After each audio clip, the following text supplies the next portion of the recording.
So, episode 59 today, and this is a bit of a strange one because Dan's not here, neither is Will. I've been thrown in the deep end. So, I'm actually just going to ask you a lot of questions and just let you guys take the floor today. It'll be a lot easier for me. So, Taylor? Yes. Harrison? Thanks for coming in. No problem. So, we're going to talk today about self-sabotage. And you told me just the other day that you got a PhD in this. So- Yes, I have. PhD, fully qualified in self-sabotage. Wow. Okay, right. So I want to go quite deep in on this. So I'm going to ask quite a few questions. But firstly, let's talk about your experience in self-sabotage. I mean, do you want to tell me a bit about that? I mean, to be fair, the biggest one, which is quite, I guess, relevant right now. I mean, I've experienced it with like relationships, like jobs and stuff like that. But main thing right now is from like a career point of view. Okay. Like I'm at a very kind of weird kind of cross point, and I think everyone gets to that kind of point with like their mid-30s and like, okay, what am I doing with my life and stuff like that. Whereas right now it's very much like, okay, well, what is it that I want to do? And there's a few opportunities and stuff that I'm kind of like, I'm either ignoring or I'm kind of, and it's self-sabotage. It's Of like course it is. everything that I'm kind of like, almost like whinging about is something that a past version of me like really wanted. So it's like, what are you doing? Got it. So from a career point of view, it's very kind of like there for me at the moment. Okay. But yeah, that's kind of where I'm at with that one. at But the do you moment. find is this like a reoccurring thing? Has it happened before? Or is this the first time you're kind of experiencing it? I think the biggest one for me was the whole kind of like a few years ago, I was very fortunate with my own podcast. It got the attention of a top doctor in New York. And it was like almost like a dream scenario, like, oh my God, doesn't happen to people like me. And then it was like I slowly started to work backwards. I started to be like, well, no, you can't do this. Like, you're not good enough. Why is this happening to you? And I think from that point, especially with anything kind of podcasts or kind of like life now has kind of stemmed from that. So it was almost that feeling of not feeling good enough and having the kind of rug pulled from me. Right. And then that sense of like, well, you're not good enough then. So you might as well just give up now. And it's like, I don't know, it's almost like a frustration. But I think it's been quite ingrained in me from that point. Because It sounds like you're kind of like protecting yourself from something as well. 100%. Yeah. It is, but it's also that kind of like, it's fear, isn't it? Yeah. It is a mixture because obviously you guys talk about it a lot on the show and kind of everyone knows at this point, it's like nothing really grows in the comfort zone. So when you are in a position of discomfort, you either are going to hide from it or you're going to run It's a fight or towards flight, it. isn't it? Yeah. Yeah. So I'm kind of battling with that at the minute. But I think I do a lot of journaling and a lot of the stuff that has come through is from that kind of like that root cause. And now it's rearing its ugly head again. I like that. Okay, right. Okay, so that's giving me a good bit of perspective. And I know Harrison, so I'll give you a bit of insight as well. Harrison used to work for me a few years ago. I did, yeah. And I'm 22 now, by the way. I know, yeah. this was It's when he was crazy. 19. And Yeah. I've seen this guy grow from a boy to a man. And I'm so proud of this guy in so many ways. So, but I've also seen you on your journey. Yeah. And especially with self-sabotage, and I'm kind of glad we're here to talk about it because there's two perspectives here. Someone obviously a bit younger and someone a little bit more mature. So what's your... I don't know, I'm not talking... when I say mature... It's the nicest thing you've said too. So what's your experience? I mean, give me an insight. Well, give Taylor an insight because I know. So the thing is, I was actually thinking about this late last night, and I never realised I used to do this before it actually like affected me mentally and emotionally as well. So even when I was in my teenage years sort of thing, like I'd be anxious about something and like kind of awaiting something that in my head was already bound to happen. And eventually, if it ever did happen, like the relief would just go because you kind of already anticipated it happening. Whereas but that was like in my teenage years. So things are a lot less important then. Let's say for like, I don't know, like a mock exam or like what you're going to eat for lunch that day or something like that. Whereas like now, because I know I'm only 22, but I've got more important things to look after. I mean, myself included, my girlfriend, my future careers and that. And I'm glad you touched on the career side of things because I'm in my third year at university right now. And it's like, what I'm worried about is there are going to be things that happen in the next few months that I really want to happen, but mentally, like you said previously, like you said, like, oh, is this actually going to happen to me? Like, or you like start questioning, like, do you really want this sort of thing? which I'm assuming that is something that you expected as well. And it's tough, you know, because before I actually realised what it was, I always thought it was like a physical thing. Because I thought you were like people were mentally like and physically knowing that they were actively doing it. Like when people say self-sabotage, a lot of people talk about relationships with that sort of thing. Yeah. And when I was younger, not even that young to be honest, even about like a year ago, people would say that self-sabotage relationship, and I'd be like, why would you do that? Like when you have something so good, why would you waste it, sort of thing. But then I've been in the midst of it, and it's like, oh wow, like this is actually a real thing. Like because it's like you're going mad at the same time. It's like you know what you want, but your brain's like screaming. It's like, oh, but it's danger, it's fear. It's like alarm bells going off all the time.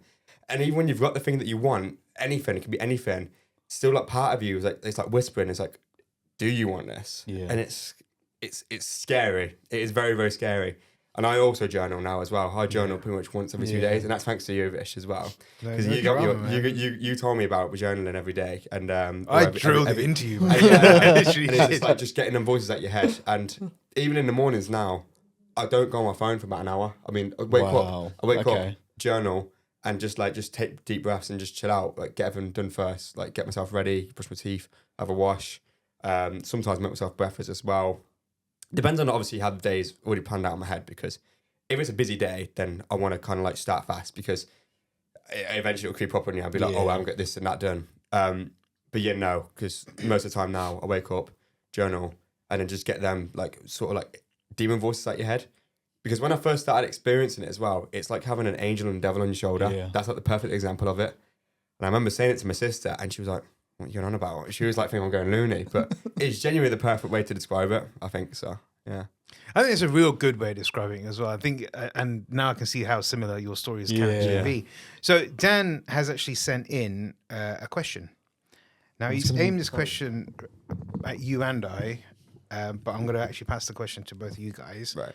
Purely because I think it's going to be more relatable. Where's his? There he is. Right. Okay. And play it. See if hopefully you can hear it. Hello, fellas. I believe it is Vish and Taylor in the studios today. Sorry I can't be with you boys. The jet set lifestyle that I currently live is seeing me all over the West Midlands this week. I don't know where I'm coming or going. Anyway, I shall be back next week. I hope you're all well. Looking forward to hearing the podcast when it comes out tomorrow. Self-sabotage, don't get me started. You know where I've been the last couple of weeks around stuff and thinking I'm about to blow everything up. One question to you both. When did you last fear it, and how did you resolve it? See you next Thursday. Bye. Good question. Me again. Oh, let's play that again. You've I had want your to play time, that Dan. again. Right, it's a good question. So when did you last feel it, and when did you last fear it?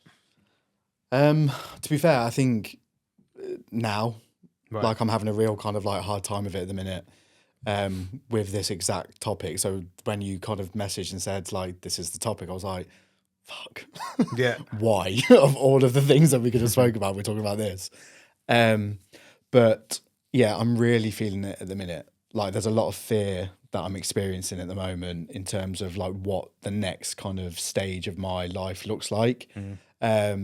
And how I'm kind of, I guess, combating it is looking back at the past kind of like 5 to 10 years and almost like viewing the things that I've done or have achieved as almost like a bit of a portfolio in terms of like, well, and especially this is where journaling comes in with this as well. It's like, I'll look back at certain entries or certain periods of time or certain events that I was doing or opportunities.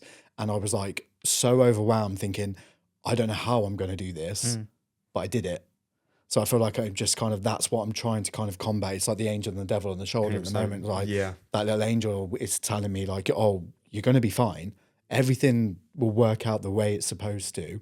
You know, as long as I continue to kind of like be myself, put the hard work in, it will work out the way it's supposed to work out. And if it doesn't, I can take the lesson of it. And like, that'll be it. So yeah, it's very kind of like topical right now for me, to a point where like even this morning, I was quite rude to someone else that was in the studio this morning.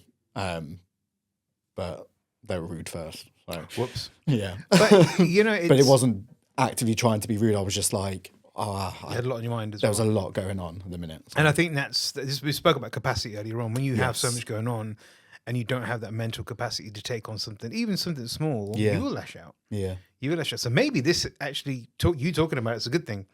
Yeah. Because have yeah. you spoken about it? Not until right this minute. So hopefully other this than is my gonna be- journal. Yeah. Yeah. So maybe this is going to be some form of therapy for you in that sense of just getting it out your system. Because sometimes you just need to do that. Yeah. I think it's super important. And what about you, Harrison? What's your thoughts on that question? Yeah, to be honest, it happens quite frequently now, I'd say, purely because I'm getting to an age now where it's like I'm still young, but I'm slowly misting into the more important stages of my life. And it's like, it's like I'm telling myself, like, you need to, every decision you make now is so important because it can be career-wise, like where you want to live, money things, all them sort of things.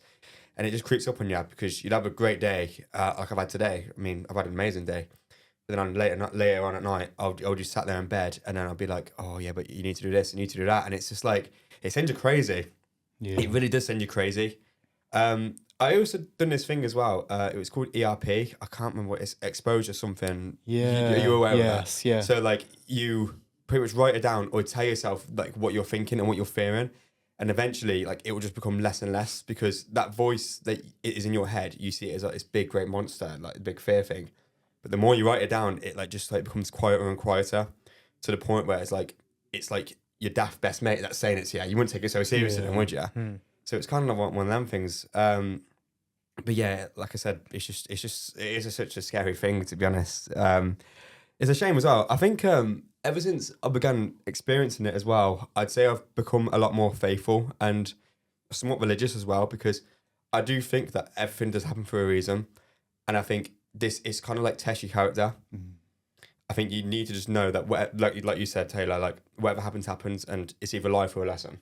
If it's life, great, but if it's lesson, take it and move on from it. So that's also a good thing to learn, though, isn't it? Having some kind of lesson throughout all of this. You're smiling. What are you smiling? I think because it's just one of those like this is one of those conversations. And I don't want it to come across as if like I'm being condescending, but obviously there's like I wish I had your head on my shoulders when I was like that age because the fact that you're asking yourself those kind of questions and like actually giving yourself space and the time and the awareness of that like is going to really set you up.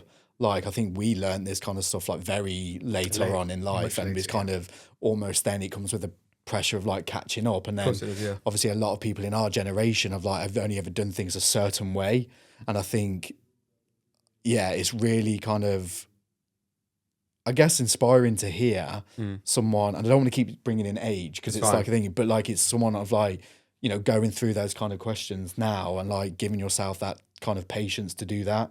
Like it's actually really refreshing to hear. Yeah, I appreciate that. I think one of the main things as well, I think the only reason why age is such an important thing now with this sort of topic is because of social media. Yeah. Like my generation, I didn't get my first phone until I was 11, but immediately you jump straight into social media and you're seeing things and you're always comparing.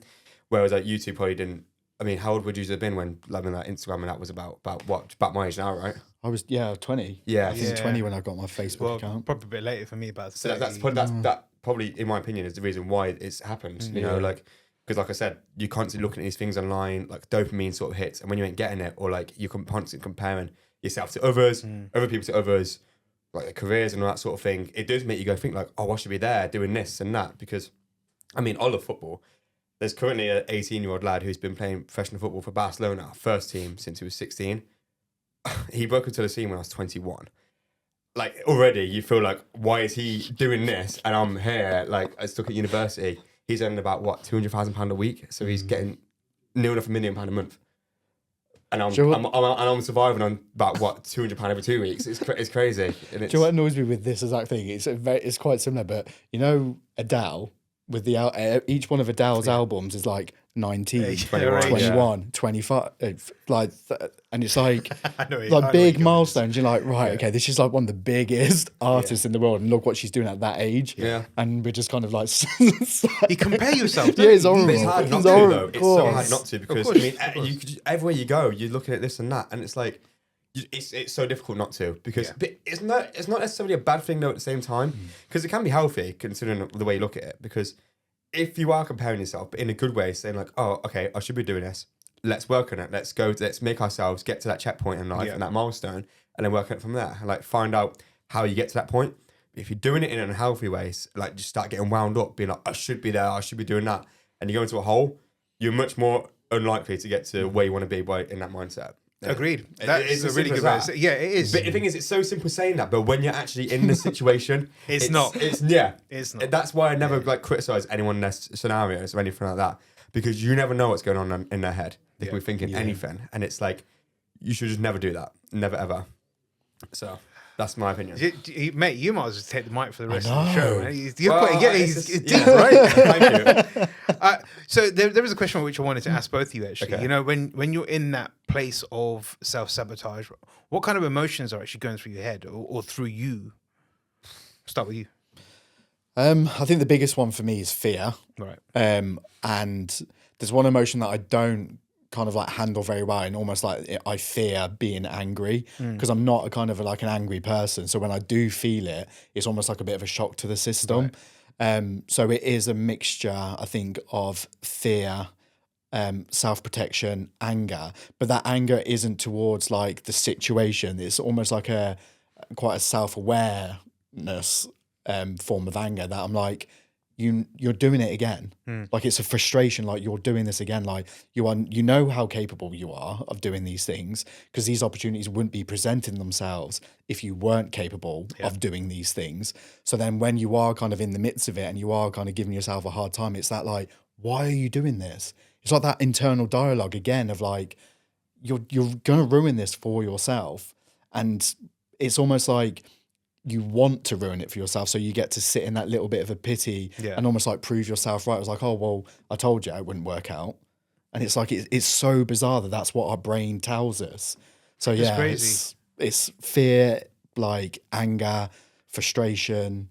There's probably a bit of a double-headed one for me in terms of like, I feel a lot of like guilt and sadness. Because of the situation, like with my mom, there's a lot of situations where I find myself like going into a bit of a space where like, oh, my mom will never get to do this. Like, oh, my mom would never get to experience this because she's in a neurological care home. So it's a real kind of mixture of kind of like a cocktail of emotions. So this is kind of like answered something for me, because I saw you a few weeks ago and you were in that position. Yes. You were in that position. And obviously I don't want to ask too many questions, but you did tell me what the situation was. But that all makes a lot of sense now that you're explaining it, and you're explaining self-sabotage and why you felt that way. Yeah. So all of it makes sense. It's bizarre because without that, we're sat in a studio that wouldn't exist if that hadn't have happened.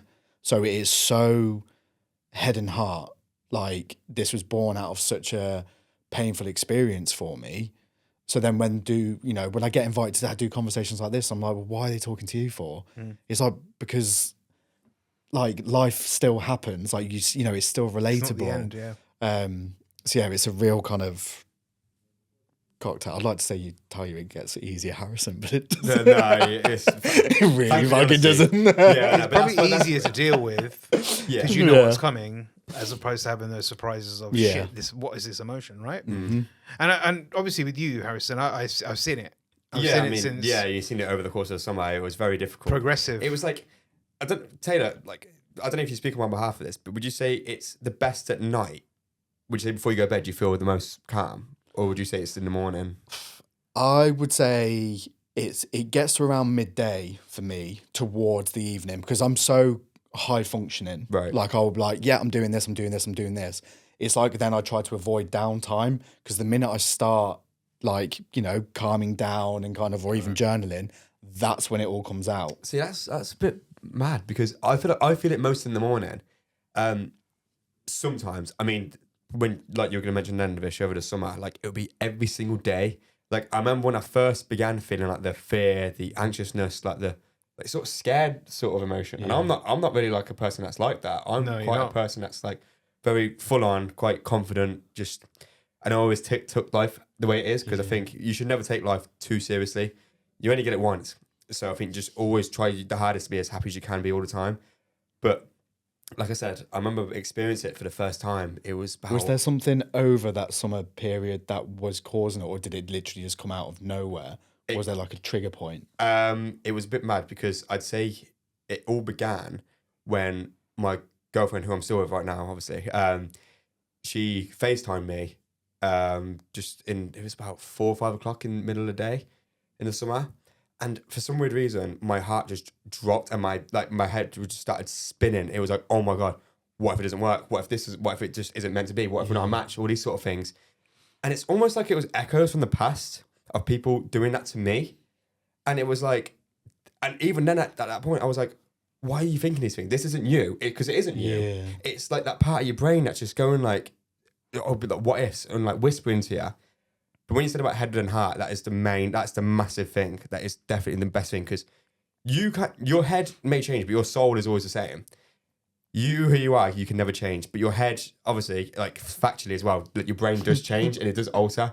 So maybe that's the way people thinking differently. But yeah, it was definitely when she called me and it just started my head into a spiral.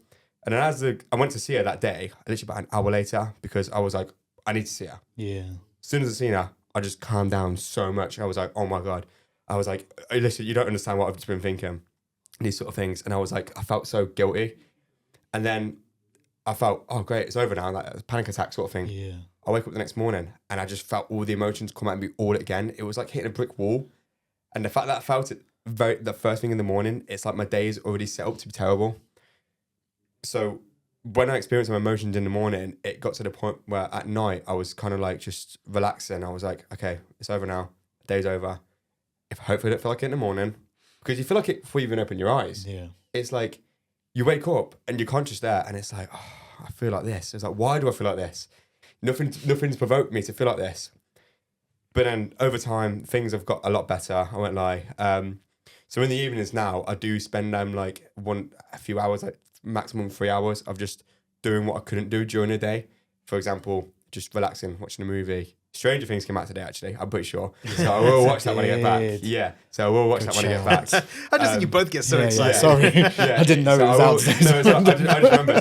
So I'll go home, have my dinner, do whatever I need to work on my assignments, and then I'll spend them hours just relaxing, because I don't get it often these days with workloads from university, from actual work experience, all them sort of things. So yeah, when I'd say late at night just before bed is when I feel most calm. It's called like a caveman instinct as well, because it's like, I mean, I'm not no like scientist or anything like that, but like I know thousands of years ago when our ancestors wake up in the morning, they'd have to wake up to go hunt, like get their first meal and that, like try and survive. And then by the time it's night, everyone's asleep, and it's like you can calm then, wake up.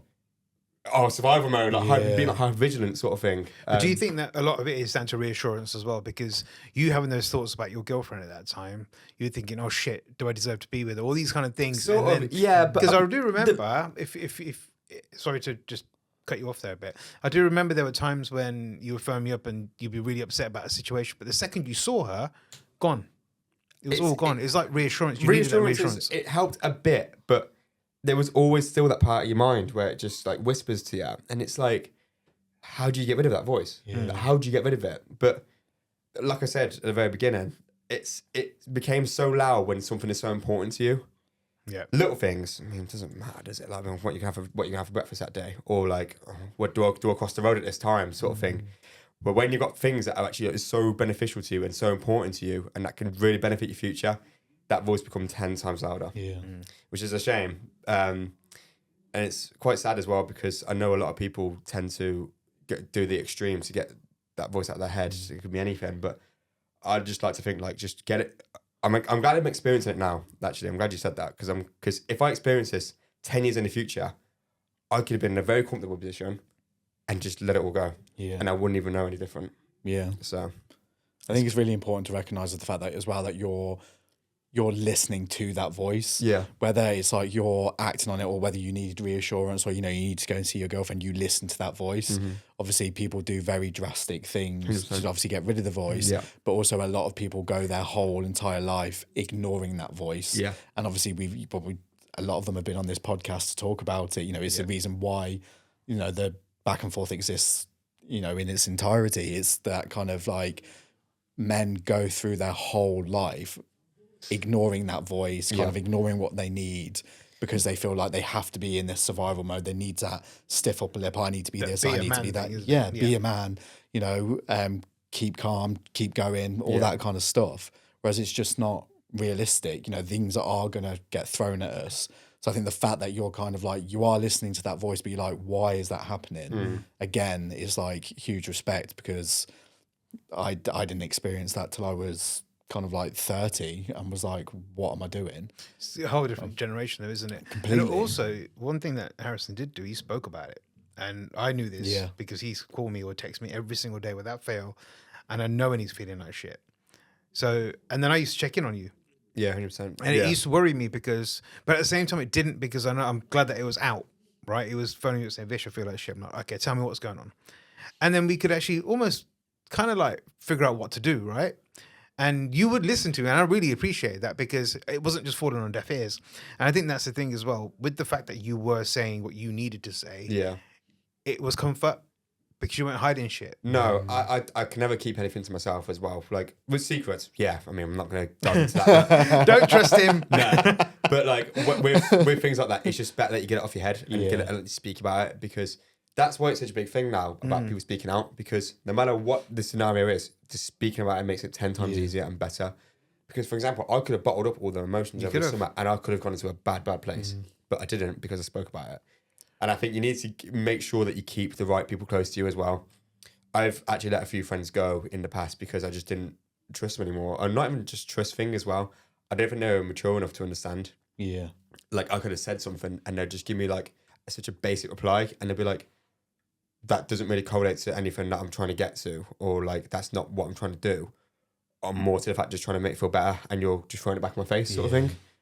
So yeah, like I mean, I'm glad I've got you in my life, to be honest, Fish. And it's like, I mean, for example, that's all because of Lucy as well. I mean, if Lucy if my cousin didn't hit him up about a job, I wouldn't be sat here That's right true. now. That's true. I for God knows what I might would be doing. Yeah.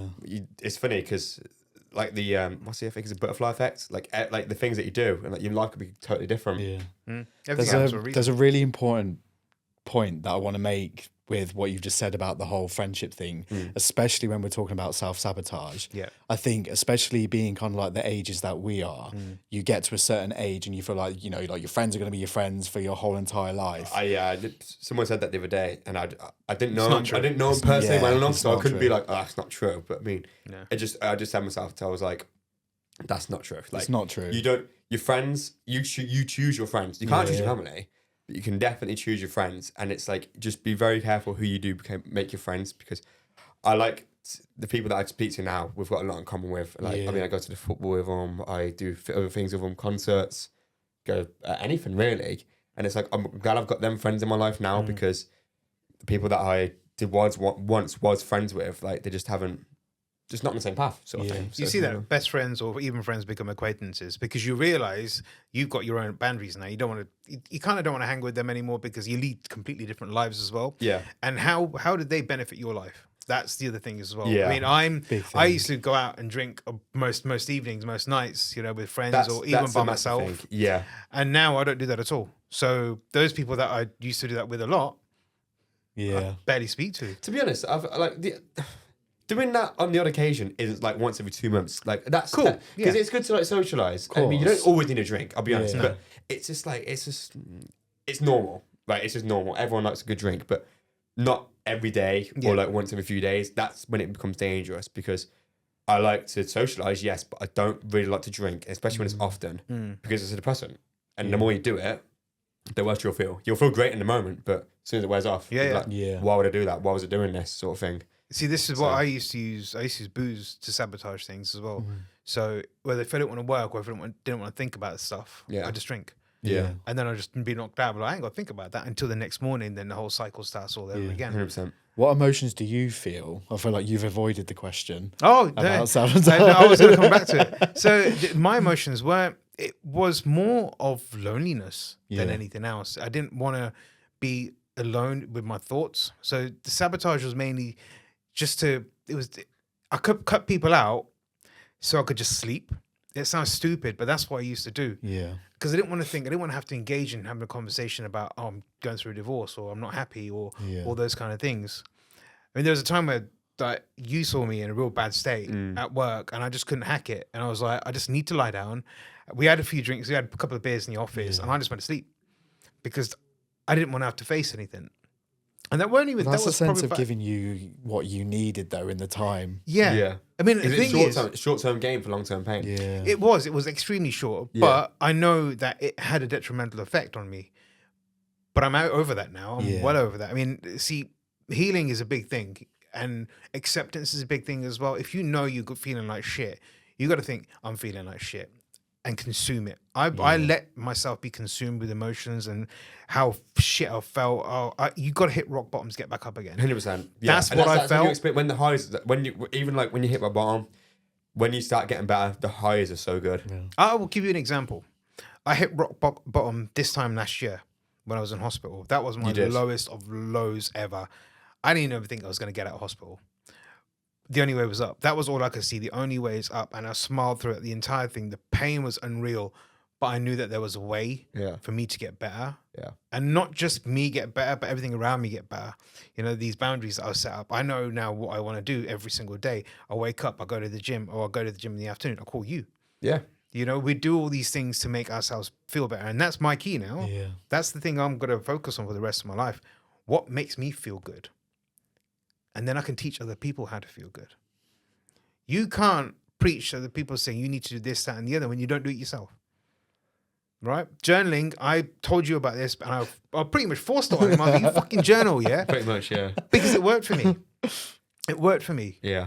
And I did that in hospital. Sometimes I didn't have access to a notebook because I'd written it. Yeah. Written in it as complete. I used my phone. Or I just kept the thoughts in my head, which were healthy. There was a point in the summer where I was like setting up my phone and just talking to it for about 10, 20 minutes straight, just saying everything that's on your mind. And then because it's better than speaking to no one, I suppose. I mean, I know you speak to your phone, but it's like you just record it. And then, for example, maybe like a few months or years down the line, you look back at it and you'll be like, wow. A lot of people do that with journaling, though, don't they? They go back and see. You can just have a look at where you were. That's kind of what I'm looking forward to doing, though, to be fair. Like, I'll look at my journal one day and be like, wow. Like, But that's how the podcast started for me. Like my journey started. It wasn't ever supposed to be a podcast. I sat down and I literally, because it was always like, how's your mom? Like, it was never, it sounds like really kind of like, in fact, it doesn't sound selfish, but it was like I was also experiencing this. Yeah. So I sat down and I recorded how I was feeling. Yeah. And that became the first ever episode of what was going to be the biggest catalyst of change in my life, like ever. It's so important. Again, like journaling, like especially when it comes to the topic of self-sabotage, you know, if you're stressed about an exam or, you know, a deadline with work or whatever big change it is and you're journaling about it, take that look back, because honestly, the feeling like of immense pride that you feel of like, fuck, I did that. Yeah. I didn't think I was going to be able to do it, but look at where I'm at now. I got a lot of people now telling me how proud they are of how far I've come, because I mean, over the summer was the first ever time I felt anything of that emotion sort of thing. It was so weird and so terrifying at the same time, because when you feel like that when you feel or experience anything for the first time ever, part of you is a bit terrified. Yeah. I mean, it could be good or bad. I mean, even if it's extremely great, part of you is still a bit like, they'll be like, oh my goodness, they'll be like, oh my god, like why is this thing? Yeah, like what? Do I run away from it? Do I embrace it? Sort of thing. But yeah, like I do get people now just say like, wow, like you actually have come a long way, and I'm like, have I? I still think like, have I? But I see it. yeah, I mean, yeah, but then But you think then you think about it, Yeah. it's like actually, yeah. This so- is going back to friends as well. If you surround yourself with the right people, right. they're your network. They're your people. You know, they're the ones that you can turn around and say, I feel like shit, and they'll pick you up. Yeah. You need your own. I say this all the time, but you need your own cheerleaders, and that's so fucking important. 100%. You Yeah. can't. I can't be with someone who around anyone who says, I don't really be fine in the morning. No, I want to talk about it now. Yeah. I think what you've just said though is actually one of the main things for self-sabotage, and especially for me, when you see like surround yourself with cheerleaders, right? Growing up, I had it like with mates and like people at school. Yeah, they used to be twats to me, man. Like they'd be like dickheads, and they'd be like. So I grew up being quite like pudgy, like quite not fat, but okay, fat. Yeah. All right, I'll say fat. Puppy fat. Yeah, sort of thing. But and it's like people just take piss at me for it, and they're like, or I'll do one minor mistake, and they won't shut up about it, and it's like it gets hard, and like you just miss it and you laugh about it, but your body remembers. So when something good actually just happened to you, and like they said the complete opposite, and it's like it's not normal. Yeah. And when you said about comfort zone, it's like you can't go in your comfort zone. Do you feel like you don't Exactly. deserve it? So it's like when something even is good and you know it's good, your body's like, no, it's not. This isn't normal. It's not how you used to. So yeah, like you said, with love and like all them good emotions, it's like going from what I was to being constantly shit on all the time to the complete opposite. It's going from one end of the thing to the other. It's such a big jump, and it's like because it happened in such a short amount of space of time as well. I think COVID was the main thing for that as well. Yeah. Because COVID happened when I was in year 11. So lockdown happened, went to sixth form, and then just the years have flew by since. I mean, went to university, took a year out with you, went back to university. Now my third year. Now I'm about to go in a career, and it's like, oh my God, like everything's happening so quickly. It's like, how do I actually like, what do I do? Yeah, but the thing is, I see the difference from before you started uni. But when you were working for me, Yeah. you're still very young, you're still very green. And then just before you left, I think you actually grew up quite a lot. And I think a lot of that was down to the fact that you saw a lot and you experienced a lot. In more of an adult world, because I don't think you got that. Not yet, and that's the thing what I'm still scared of, because I still live at home with parents, and I'm getting to a point now where I want my own space, but I know for a fact it's going to be good, but it's also terrifying at the same time. Yeah. Because It's terrifying. Yeah, because you never lived alone by yourself, and it's like you're so independent now, and it's like, oh wow, what if something happens, or sort of thing. But it's like, it's good, and you need that sort of thing as well, because how else are you going to grow? But to be fair, on that though, and you said it earlier, I guess, again, the whole self-sabotage thing, the environment part of it 100%. is the biggest, especially what I've experienced, is what the self-sabotage is like. Yeah. You know, there's so much potential for me to go off and do this, and this, but I'm like, no, I need to be here. I need to be here, which I know some of the people here, face it or whatever it is, isn't good for me. So it's almost like I'm self-sabotaging like a better version of myself, a better kind of like quality of life by remaining exactly where I'm at. It's so weird as well, because now you mentioned that, I actually don't think I feel any of these emotions, well, what I did feel anyway, outside of Coventry. It feels like when I was at home, or like within the region and proximity, I feel it all there, because it's so weird as well, because I actually began feeling like it when I got back from Milan. Yeah. And I spent a few days there in Milan, and I got back, and then barely a day or two later, that's when it all just came crashing down. Yeah. Wow, and okay. And it was like, but I still don't really know why or how that happened, but it just seemed quite uncanny that when I came back from being in a nice place like Italy, back here, and it was like, my brain was screaming. It was like, I shouldn't be here, sort of thing. Like, you should be somewhere else. You had a taste of something that was different as well. And I think that also plays a big part in this, because when you're so stuck in one place for such a long time, you don't see yourself getting out of there. And then when you do, you're like, fuck, shit. Well, thanks to you, I actually went abroad for the first time, because thanks to me, I didn't do anything. But you did though, because like, I mean, you working alongside you, get maybe able to afford these travel things. agent. That's true. But I mean, like, even together, we used to go to Milton Keynes when we went to The NHS. No, yeah, but where was it? It was Gillingham. No, I can't remember. That was somewhere We've else been now. a few places. Yeah, but oh, I know what you're talking about. yeah. That's for another day. But like, so yeah, I went to Amsterdam 2 years ago in a few months. That was incredible. That was weird, but also like really cool at the same time. Like, Quickly skirting around that one. literally. Then I went to Barcelona, which was incredible as well. But then even the same happened then. Like when I got back from Barcelona, the emotions weren't as loud as what they were this summer, but it was also like, damn, I'm back here now. Now what? And I do want a job where I am like actively going to all these new places at the same time. Like, I'd love to be able to That suits you. but that's what I want to do. suits you. I'd love to be able to travel the world and get paid for it. Yeah. I just think we live one life, and there's so much of the world to see, and I'm only just beginning to realise that now. And it's like, damn, I've never been to North America. It's I'd not a love bad to. position to be in, by the way, that you're in right now. Yeah, I know, because it's good and bad to everything, I think, though, at the same time. But like I said, I've been to the Netherlands, Spain, Italy. I've been through France and Belgium, but I won't technically say I've been there, sort of thing, because I mean, didn't do anything now, just drove through it. If anyone asks, just say you have. Yeah. Oh, yeah, okay, yeah. If you have a stopover in airport, you've been to that But, country. I mean, I'd love to, I've been to Boston. yeah, exactly. you But make it count. but I'd love to go to America. I'd love to go to South America, Oceania, Asia. Like I was saying to you about my watch has stopped working, but that's great. But about half an hour to an hour ago, I mean, I walked from the the Coventry University campus to where I am now with my good friend John, who's on the same course as me.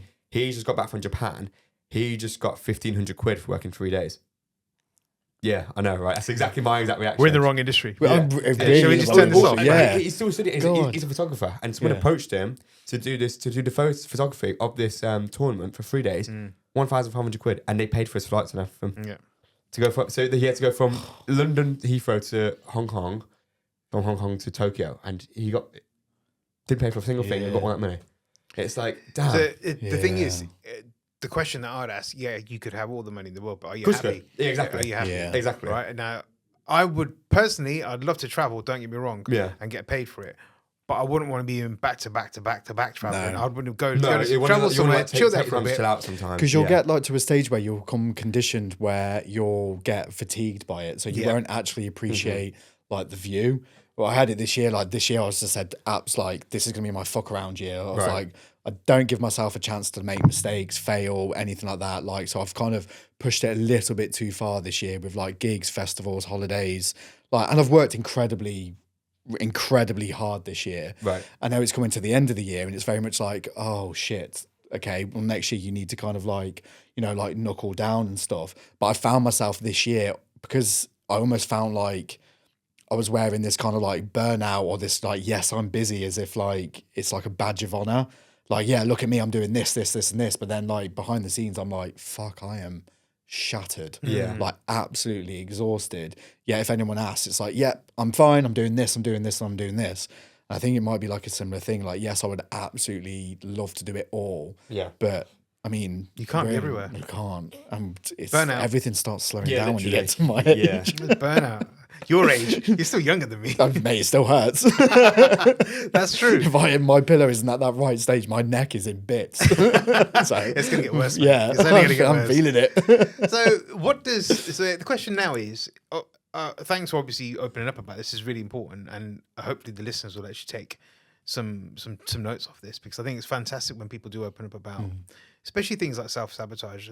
Again, it's not spoken about very often, but what does healing and progress look like for you guys? For me, I think it's just recognizing and appreciating the journey. I think it's easy, especially with like social media and everything being kind of like force fed us. Yeah. Like it's very easy to just kind of like dismiss like what you've been through, the journey, the good and the bad. Yeah. Because it's very easy to focus on the bad, obviously. But I think recognizing those moments of like happiness and joy are equally as important as like, oh yeah, I learned something from that, like, or experiencing that like version of like loss in whatever capacity. So I think that is probably been the biggest kind of game changer for me, is I think that knowing that like the healing journey isn't gonna stop. I'm not going to get to a certain point in my life. I'm like, oh, okay, that's it. I'm healed. I'm fixed. This is going to be like a lifelong, thing that I'm going to be experiencing. So it's kind of recognizing how far I've come, both good and bad, utilizing the tools that I now have in my toolkit, whether it is journaling, whether it's going for a swim, getting some fresh air, listening to music, whatever it might be, and utilizing my network as well. Like I did that whole typical male, like put up and shut up, and it led me down a very, very dark path. So now I'm like, I've got a few friends, like the important, like close, The ones that you need in your life. yeah, that I do lean on when the times get a little bit much. Like at the moment, like they're probably sick of me, but I'm like, me again. But I know now it's like, oh yeah, it's fine. Like, yeah, we'll talk through it. So I think it's a mixture again for me, but it's all of those things are kind of, because I think we're far more well equipped than I think that we realise we are. So it's just using the tools that I have in my toolkit and not giving myself a hard time when things are bad. That's it. That's key. You don't give yourself a hard time if you're feeling happy. So if you are feeling anxious, angry or sad, as you said, sit in it, go with it. Let it happen. Because you know for a fact in a day or two, you're going to be firing on all cylinders. And also, shutting feelings off don't help. No. You'll only just boil over, and you'll end up taking out on someone you love. Exactly. Or yourself. Yeah. So just accept them and just think, okay, fuck it. I feel like shit. It's cool. Yeah. Whatever. and just deal with it. And things do get better. And I will say off the back of the conversation we had about me earlier on, I'm in a really, really, really good place. Yeah. Amazing place. I could not be happier right now. Healing is progressive, right? Yeah. It's not an overnight thing. And I'm not saying I'm fully healed, because no one ever is. There's always going to be those little moments of times I think, shit, I feel like crap. And that's okay. That's completely fine. You got to have those moments. If you don't, you're not fucking human. And it pisses me off when people say that man up thing is something that really grates on me. Yeah. And I think I'm glad people are actually recognizing the fact that it's an asshole thing to say, because it does hurt. Because you need to be emotional. You need to have emotions. You need to let them out. If you don't, you'll buckle. And then things like, sadly, suicide, things like that happen. You take it out, self-harming, all this kind of thing. You take it on yourself and other people. When if you do things like this and converse about it and just tell people how you feel, by the time you left the room, you feel 10 stones lighter. Yeah. I feel great after I've had a chat. Yeah. And it does work. It does work, yeah. And what about you? What's your, what does healing look like for you? It's a weird one. I think just more like coming to terms of the fact that like, just like your emotions don't really define who you are. And I think some people like ruminate, saying like, why do I feel like this? But like you don't actually have to have a reason to feel like it. You just feel like it. It's as simple as that. I mean, I remember saying to you about a month or two ago, I felt like a sense of euphoria for the first time in however long. So I used to feel like that quite often. I was always the kid that was like dead giddy. I still am that kid now. I still am that person now. But it's more rarer now than what it used to be. And I remember, like, just Christmas Eve last year, all my mates from that I go to Cov games with, we all went to the Coombe Club in Binley for just like Christmas Eve gathering sort of thing, wearing Christmas jumpers and that. And I had a great time last year. It was an amazing. And I love Christmas as well, because I love my family. I mean, it's just like, it's a warm feeling Christmas as well. And I remember just the thought of doing that all over again on Christmas Eve, again, just made me feel so happy and like made me feel like, it just gave me a massive smile on my face. Even now, like thinking about it now, like it's, I can it, see it, it. it's yeah, because it's just nice. Like, you know, it's Christmas It's quite Eve. endearing, It isn't it? is. Because actually, feather is also infectious. I've just turned around, look at you, and you're smiling. Like, it's good. That's another reason though, as well. Like why I'm so polite to everyone. Like I work part time at Turtle Bay as well as a waiter. Every single time, I don't care how they treat me or who they are, I would treat them with the utmost respect. I'll call them sir or madam, depending on the gender, and I'll just say, look, I'm always myself as well. They say, what do you want to eat? Sorry, what do you recommend? I'll be like, to be honest, all the food's good on the menu. Just whatever you want, whatever. I'm just here to have a good time because you're spending a lot of money, and no one deserves to have a bad time wherever they go. So there is that as well. But God, you're really pushing that employee of the month thing. But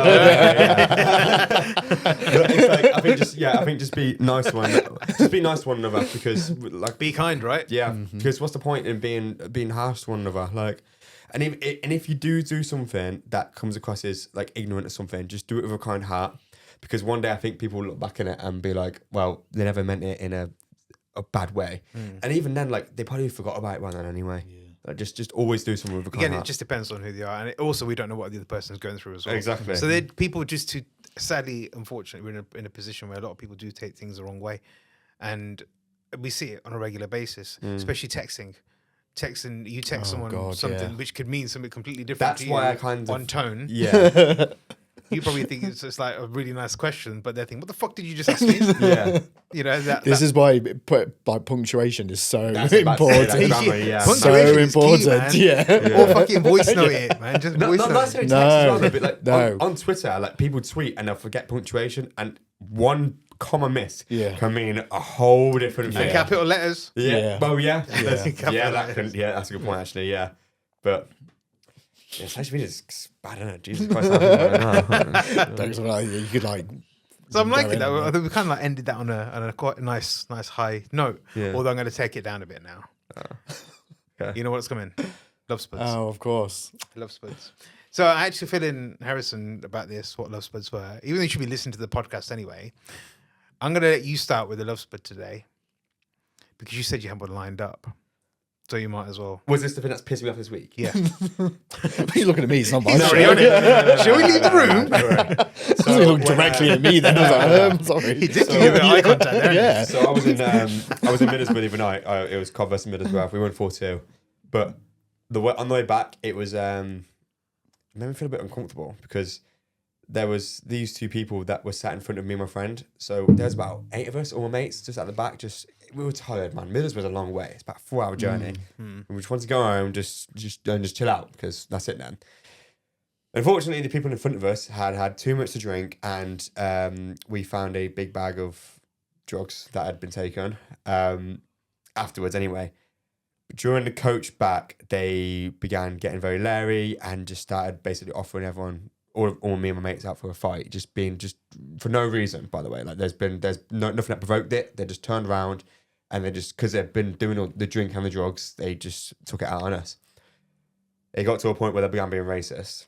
To my friend Sanjay, who I think you can kind of imagine what they were saying to him, but it just like it wound all of us up, and it was like, why people like that? And it's like we've just won for the longest journey we can go this season, and on the way back we're meant to have like a good time, enjoy it what we can, sort of thing, and people just ruin it. It only takes one person. That's all it does. Yeah. Yeah. And the worst of the thing is, it wasn't just one person; it was two. So when there's two people like that ruining something that's so good, it's like, especially in such like a team sport, like it was a Exactly. group thing, like everyone's on this journey we've together. all gone there for the same reason. We're all coming back. Once we have heads held high, look, we're all from Coventry. All just enjoy it because you never know what's around the corner. And then you just got people like that just do it, and it's like, why? I could never wrap my head around it. Just if you're gonna say something nasty, just don't say anything at all. Yeah. Just shut up.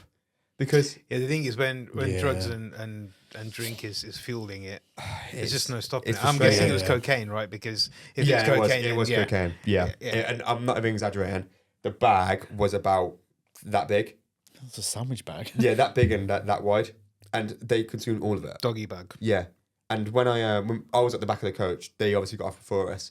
They were waiting. When we got off, they were saying, "Oh, who wants it then?" I just ignored them. But I looked at the floor, their seat, and all that sort of thing. It was just messy and just disgusting as anything. Like they got the bag, you had all the drinks, like the beers that have been fallen over. Everyone else was sound, but obviously them two just. It's a very small percentage of that coach.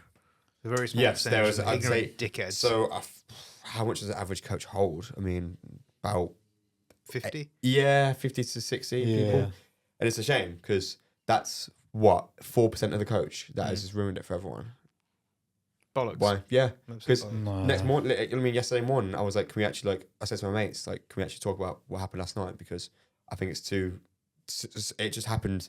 Something so big like that shouldn't be glossed over. Yeah. Racism especially, and when you say it out of, like such spite and like just why. That's a really good thing you did there. I'm actually quite impressed because you actually told your mates to Because I talk don't think about you it. shouldn't dismiss things like that. No, you shouldn't. You shouldn't. Like, that's really impressive that you said that. I'm happy. Yeah, I don't like, but yeah, that's pretty much what happened. Really, to be honest, hopefully it doesn't happen again. Racism isn't welcome anywhere in society. To be honest, I mean, Agreed. I'll be honest. Yeah. I'll be honest here. Most of my friends are of not English background. To me, Yeah. Vish, yourself. I mean, my barber, he's from his parents from Pakistan. Yeah. My old friend Umran Sandar, he's got family from India, people that I work with. They got family from the Caribbean or Africa. It's like, why would you use that as a source of hate You want towards to someone? weaponize it. It's Yeah, like, exactly. Yeah. Like, you're born. Exactly. It's like this kind of stuff. Like I never understand it. It's the same with like kind of like sexuality and all that kind of stuff. Like you must be a real kind of like messed up kind of person. I know. To allow that to bother you. Yeah, I know. Like with everything that's going on in the world, like we've spent the past how long talking about like self-sabotage, emotions, all that kind of stuff. Like, but something like that bothers you. Like I think you need to take a long, hard look in the mirror. Yep. Is because someone likes someone else or because of the colour of someone else's skin. Yeah. Like there is something really wrong with you. Yeah. There's No one bigger else, things in the you. world. Bigger things in the world than that. I know. And unfortunately, there are some ignorant motherfuckers out there who actually think that it's okay to do that. It's a shame though because it happens all around the world. Literally everywhere. I mean, there's so many examples of it, but That's a conversation. but we you're not. can But be the on thing a is, you're whole- not. But, whole you're not, different but no podcast. one's born that way. There's something that's happened in your life to provoke you being that way. Again, it's the people you surround yourself with. Exactly. Yeah. That's why. That's what it is. Yeah. And what about you, Tay? Well, I feel like Mine was going to be Stephen The whole, Bartlett. whole podcast was a love spud, wasn't it? Me, to be fair, I'm my own love person at the moment. Mine's going to be Stephen Bartlett. So Oh, really? Just get a bit specific. Yeah. That's very specific. I think just because of like the job that I have and kind of like the industry that I work in now, I feel like there's a lot of kind of like lack of authenticity. Okay. And I think with people like him, it's kind of like you're being sold a bit of a dream, and it's kind of like, I don't know. I think I'm just kind of like, just be yourself. Okay. Like it's that you're agreeing with everyone. Like you can't agree with everyone. Like you can't, because where's your opinion? Where's your experiences? And you can kind of tend to like lose yourself with that kind of stuff. Do you think it's just because of the, I don't want to say it, but the money? I don't know, And because the I used to success. really kind of like respect him, and to a certain degree, like I actually really do still respect him. And but to be fair, I need to be more specific. It's probably more from a podcast point of view, but I just feel like I just don't buy it anymore. And I feel like with the conversations that I have with people come in the studio or talk to them about podcasts, it's like, oh yeah, their go-to is always like, oh yeah, I'd love to be like Diary CEO. I'd love to be like this. And again, I think it's probably a bit deeper than just Stephen Bartlett. But then it's like the comparison thing. It's like, oh, I want to be like that person. It's like, well, you can't. You can be like them, but also be you. Yeah. Like just be you. And like, there's no one else that can be. And I think, yeah, it's just kind of recently I've kind of, I think just because of the headspace that I'm in, and I thought I went on like a little walk and kind of, I thought, you know, I'll listen to the CEO. And I was just like, shut up. I was just like, just shut up. Like, you just kind of, yeah, there's just, it's probably more on me than it is Stephen Bartlett, but he was just kind of getting it at that point. His timing was off. Yeah, That's it's what just it was. like just be yourself. Like I don't know, like people start to see and like hear you, and it's just kind of like The authenticity. that's not the real you. Yeah. And I think it was just like certain things about like, you know, different opinions and kind of like almost like this kind of like false advice. And I'm just kind of like, you've got very impressionable people. And like, I think podcasts in general, even like kind of like, this is very specific and this place is not even a place for it, but just as an example, Molly May the other day was talking about like getting pregnant cured her endometriosis. And it was like, that is incredibly dangerous statement to be making, because then a lot of people who suffer with that, especially young, impressionable females who might be struggling with it, may think that getting pregnant is going to solve all that problems. Yeah. And it's just kind of like these people who are on these kind of like huge platforms, like, just be very careful about what you're saying. Yeah, Like, 'cause influencers are very Yeah. dangerous. Yeah, I it's- don't. So yeah, Stephen Bartlett and Molly May are my love. Oh, Molly May's They been can have thrown in one there as spud well. each. Okay, got it. See, I've been listening to a lot of Paul Brunson. Paul Brunson, I absolutely love. Friend of the show. Really? So one of the biggest bits of advice I ever got from doing my podcast, Paul Brunson came on as a guest, and he said something exactly what you said earlier. He said and it's the biggest bit of advice that I literally regurgitate at every opportunity that I get, and I'm obviously going to do the same now, is that every situation that he's in, he has 2 L's. It's either a loss or a lesson, and it's up to him to basically decide which one it is that he takes from, whether the good, the bad, whatever. Right. And it's stuck with me. He is a diamond. He's that amazing. man. I could literally listen to him all the Yeah. time, and I think the way Beautiful his person. approach is absolutely phenomenal. Yeah. Like I pretty much I put a post up not too long ago, and he actually liked it. I tell you what, it's like the best day of my life, Yeah. because I actually value a lot of what he says. Yeah. You know, But I think it comes from the heart as well. Like It does. It's that kind of the authentic voice. Like you trust Yeah. what he's saying. Yeah. Like it's couldn't agree It's more. also mate. articulation, isn't it? And I said this a few weeks ago on a podcast with Dan, on how if you articulate something in the right way, your advice is taken. Yeah. And it's ingested. So whereas if you have the same message but say it in a different kind of way, it won't be taken the right Yeah. way. And I think the work what Paul does, and I say Paul like he's my best mate. You're Paul. It is. He is my It best is, mate. And but the way he actually does come across, it just makes you want to listen. And I think that's the important thing. And I do take a lot of his stuff as inspiration. But I'm actually going to play Dan's Love Spud. But do you not have one? I've got one. Oh, okay. I've Sorry, got I'm one. not rushing it along. I'm going to finish it off. Got don't stranger worry. things to watch. Don't worry. Hurry up. It gives me time. It gives me time to think about the many that I've got. So let's have a listen to see what he's got. Me again, back with the Love Spuds. Christmas lights. Now, I'm no Grinch. I like Christmas. And last weekend we decided we'd put the decorations up at the Phillips household. Outdoor lights. What a pain in the rear end. I spent hours untangling last year's cabling, fixing new cables, putting the garland up, to realise that Jen had snipped through the wiring for the lights. It's probably why she decided we needed some new lights to wrap around the garland this year to make it stand out a bit more. That's her excuse anyway. But my love spuds this week sit firmly in Santa's sack. Christmas lights. I think there's a few things balling, there. I think on the date of recording this, it is the 27th of November. He's putting his Christmas decorations up in November. That's not bad. No, I disagree it's with a bit that. premature? Disagree with that. I'm still celebrating Halloween. But on the flip side of that, I think there's a valuable lesson into to kind of give yourself what you need in that moment. Like if those decorations were maybe putting away, Yeah, it's true. sensibly. It's true. Happen. And yeah, and also I'm joking, I Dan. love the fact that I just love that Jen didn't say anything and just let him put it up. Fuck you. You're gonna put that up. I do like that. So mine is actually a DIY related one. So I decided, mum and dad's house is beautiful. It's a really old, I think late 1800s it was built. Oh, wow. Yeah, really. Yeah. It's only across the road.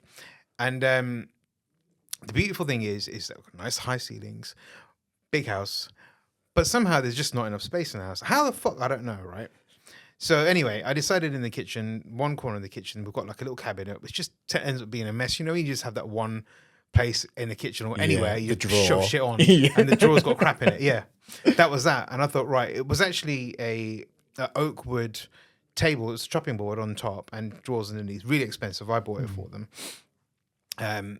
That's what it was. It was just basically taking up space. So I thought, fuck it. I'm going to take that out and put a full-on cabinet. You know, you build shit, all right, and you read the instructions and you miss that one tiny bit. You got to undo it all just to go back to it. That's what had to happen. There's only one tiny screw that I'd missed, and it was so important that if I had, when I was towards the end, if I moved it, the whole thing would have collapsed just because it's one screw. So it took me about 4 hours to do, and it took me another 2 just to go back to it and put it back up again. So my love spot is DIY and cabinets. I fucking hate them. Absolutely hate them. But, you know, it's also quite therapeutic when you look at it and you think, actually, it was worth it. Yeah. It was worth it in the end. That was time out. That was time out that you might have needed. Yeah, a bit of hissy fit and a bit of a hole in the plasterboard. Yeah. As well. Got pissed off, but it's all worth it. But no, thank you guys. I really, really appreciate you guys coming in today and obviously Pleasure. taking Will's spot because Will was supposed to be here and obviously taking Dan's spot today. We all appreciate this, and you know what? And I hope, really, really hope that people do take some things away from this. Yeah. But episode 59, coming to a close. Wicked. I had a great time. I had a really good time. I'm glad you came in. enjoyed Thanks, it. man. Sorry, man. Thanks. Thank you for inviting me. Do you know how to sign off? You told me, but is it, what do I say? Remember, see you Next. Thursday. That's it. That's it. See you next Thursday. Well Yeah, done, mate. Well done. No, that's right. Hey, that's a wrap. Thanks, man. No, that was good.